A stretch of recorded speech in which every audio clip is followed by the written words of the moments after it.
Recently I upgraded everything on this Axial SCX24, and because I did that I was able to fully rebuild another SCX24 out of all the parts, and today it's time to go and upgrade this stock SCX24 again. But this time I'm not going quite as crazy as I did on this build, because with this build I want to keep at least the stock body on there and just have it look kind of stock-ish, but we'll have to see along the way what's gonna happen underneath the body. But today I want to start off with fixing some things about this car that I personally don't like about it. And I'm starting off with the low down control on this car. It's not terrible, especially for this price point. I think it's acceptable, but especially after having this car fully upgraded, I don't like how this drives. It's not slow enough for me and not enough control and not enough power when you're on an obstacle. When you try to start up, you're slowly accelerating. It starts to make noises, starts to do something, and then it's kind of not going.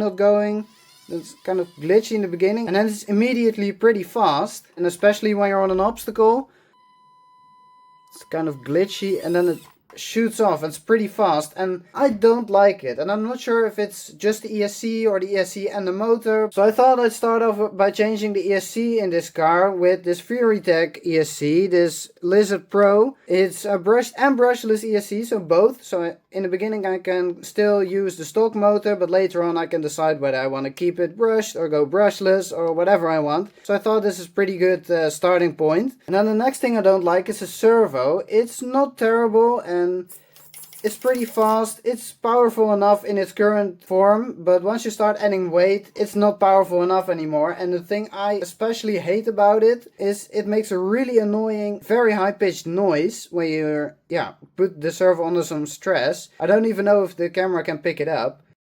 My ears certainly hear it and I find it really annoying, so I'm changing the stock servo out for this Emax digital servo, and I bought it from Little Guy Racing Parts. It's sold by a lot of other companies as well, but I bought the ESC and some other stuff as well with Little Guy Racing Parts. I thought I ordered this one there to save in some shipping costs and stuff. And then the last thing I want to change on this car is the wheels and tires actually, because to me they just look too cheap and I don't like the silver and I don't like the look of them. They feel cheap, they look cheap, and the tires don't have any foams in there, so they feel just cheap. So I decided to change them out for these licensed 1552 wheels from Little Guy Racing Parts. I think they look really cool and scale, and they're actually licensed from actual wheels you can get for like your real trucks and stuff, so I think that's really cool. And I'm gonna wrap those in these RC 4-wheel drive Goodyear Wrangler tires, because apparently they grip really well and they're again a licensed scale tire, which is kind of the point with this car. I want to keep it kind of realistic. Right, that's enough talking. Let's start putting stuff onto the car. And to make life easier, I'm just removing the rear bumper and the entire body from the car. And now we get access to the ESC, so let's unplug the motor. And now let's try to get the ESC off of this plate here. Right, this one goes out. And here we have the new one. It comes in this nice box. Since I ordered this from Little Guy Racing Parts, it has the LGRP branding on there, but it's the same as if you would buy it from VeriTech directly. So this one's got to go somewhere here, but this stock ESC also includes the receiver, and this one obviously doesn't, so we need a receiver as well. So I got this Dumbo RC, this tiny receiver. I bought this a while back already, but I haven't used it ever, so I'm gonna use it in this build. And to be able to use this, we also need these adapters, because the connectors on here are not your standard connectors for your regular receiver. So I've got these adapters to like your regular servo connector. So let's stick all of this in here. So both of these are in there. Let's wire it up. And now the last thing to make this all work, this ESC is set up to be used on a brushless motor, but this motor is obviously brushed, so it has only 2 wires instead of 3 wires. So we need an adapter for that. Got that from Little Guy Racing Parts as well. And now I've been stupid, because the connector for the motor is here on the back side, but I almost can't get there.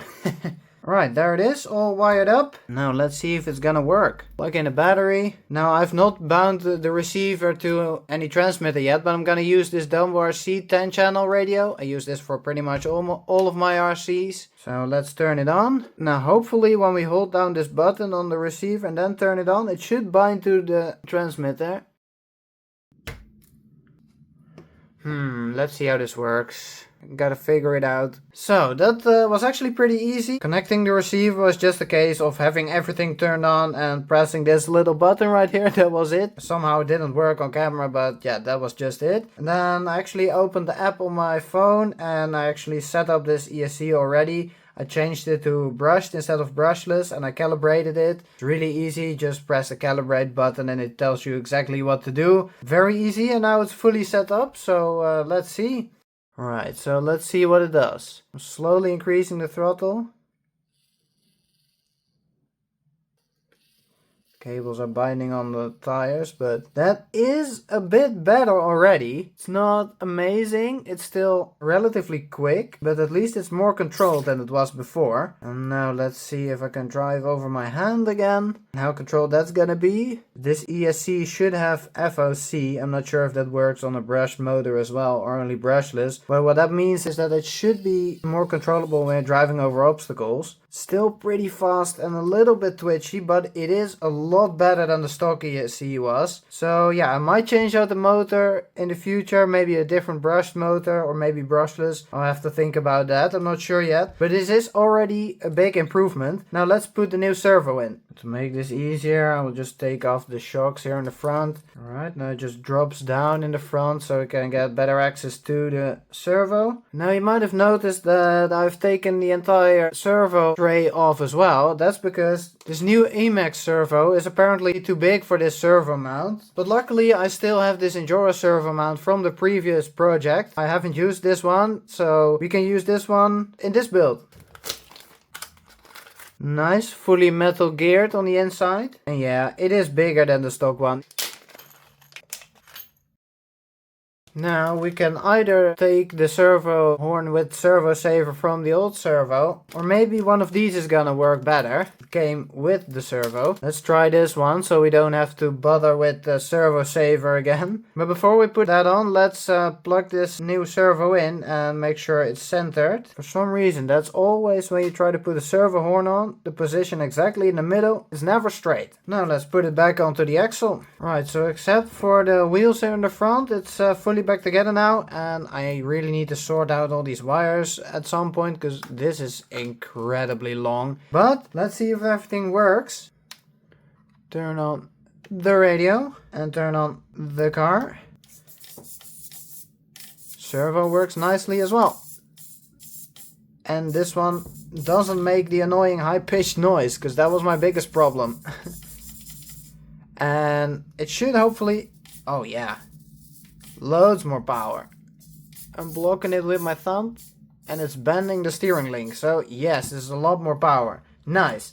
Now it's time to go and put the new wheels on and then we're done. Alright, so I've already shown you what wheels I've got. So I'm gonna assemble one on camera, do the rest off camera, put them on the car and then it's finished. Alright, look at that. I think these wheels look awesome. They're really nicely detailed. They look really sharp. I like the color on them as well. It's like a satin, a matte finish. I really like it. And this ring actually is made of brass, as you can see by the gold as well. So the wheel itself is aluminium, but the inner ring is made of brass, so it has got some nice weight to it, but not incredibly heavy. Right, let's open up the tires. Yeah, I'm not a tire expert, but these look and feel pretty good. At least better than these stock tires without foams in them. And by the looks of it, they're a little bit bigger, but not much. Right, let's assemble this wheel. Alright, and I've actually looked up online because these tires have like two different sides on them kind of. But this side should be the outer side of the wheel, so that's how we're gonna assemble this.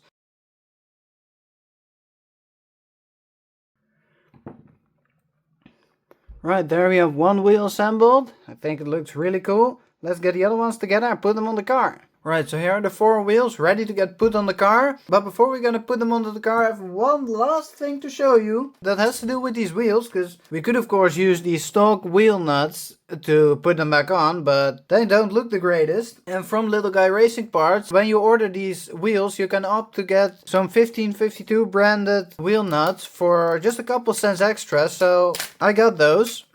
There you have this nice center wheel nut with 52 on there. So they go inside of the wheels, and it comes with this adapter thingy. You slot that onto that nut, and then you can use, I think, a 4mm hex driver, yes, to put them on the wheel. So I'm gonna put everything back together, and then I'll show you the final result.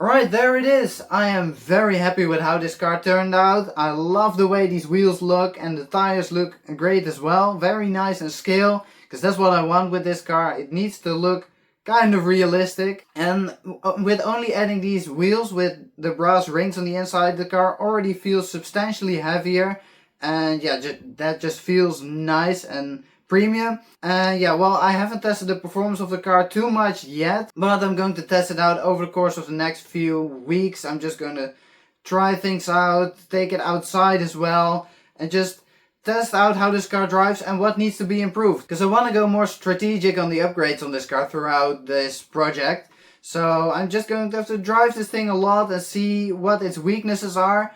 I already know the motor is a weakness, so I have to change that for maybe a different brush motor or brushless. Let me know in the comments what you think I should put in this car for a motor, and then I'll just have to test a lot of stuff with this car, and I'll get some cool shots of that and maybe make some short videos about it. We'll see.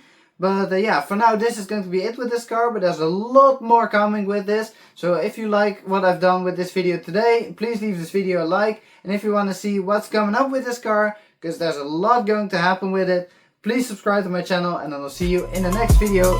Yo!